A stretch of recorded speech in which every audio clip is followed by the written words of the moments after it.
Patrick Peterson's future is in limbo as the Pittsburgh Steelers have to decide if they want to keep the All-Pro cornerback or if he needs to find a new home.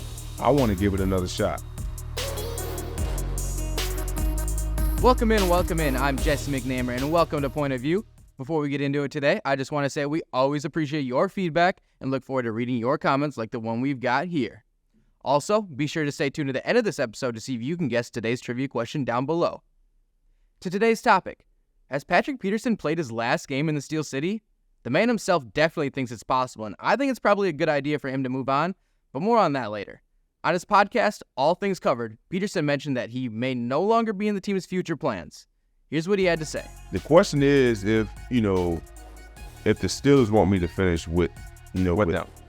So you want to go at it one more time? No doubt about it. All is in their coat. I signed a 2-year deal for a reason.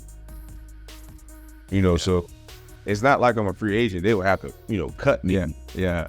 Anything like that. But, I feel good, man. Me and Coach Sumner had a great conversation after the season.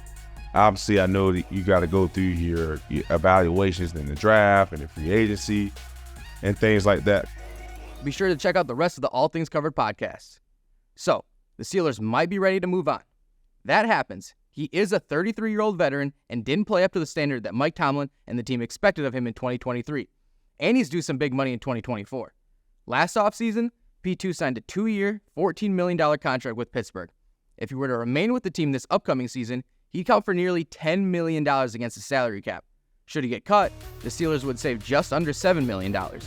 And he has a $3 million roster bonus due March 3rd. That's a lot of cash for someone that isn't all that valued where he is now. Now, I'm not in the Steelers locker room, and I have no idea what's going on in Mike Tomlin's head, but that franchise has made a ton of good decisions while Tomlin has been the head coach, and they're always in the mix for a playoff spot, so I hesitate to question their decisions too much. Still though, I'm not convinced what Peterson brings to the table can be easily replaced. He may not play to the standard we're used to from the 8-time Pro Bowler, but he's still valuable to a defense. Take fellow corner Joey Porter Jr., for example. Last offseason during OTAs, JPJ had some glowing words on Patrick Peterson. Here's what he had to say about his veteran. Yeah, he's been great. He just really took me in under his wing and just showed me the ropes, and I'm glad to have him on my squad because without him, I wouldn't be able to learn so much about the game so fast like I am right now. Porter Jr. went on to have 10 passes defended, 43 tackles, and a pick on his way to a 5th-place finish in this past season's Defensive Rookie of the Year race. Is he still a great corner without Peterson? No question. But you have to give some credit to Peterson for getting Porter Jr. off to a hot start. And that's just one example of what he brings to the table that you don't see on Sundays. He played 97% of the available snaps last season, so durability isn't in question. He's even willing to change positions if it means he stays on the field for the Steelers. Here he is back on his podcast. What I was able to do, in year 13, playing different positions, coming in a new environment, I felt my season was a very success. Playing 97% of my snaps. Played everywhere in the secondary.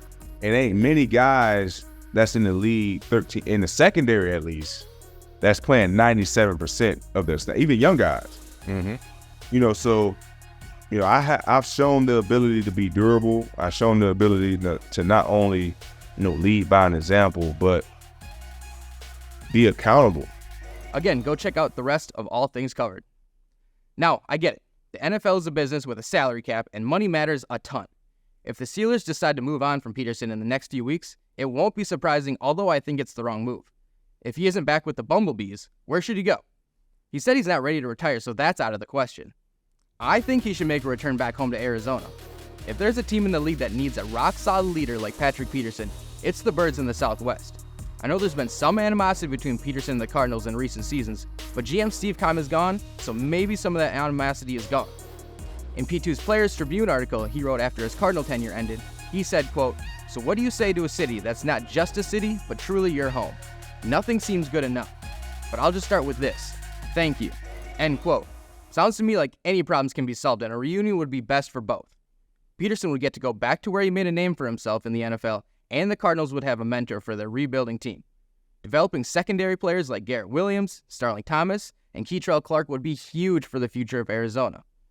The first option should still be to stay with the Steelers so P2 can get paid, but if he's got to find a new home, it might as well be where he's familiar.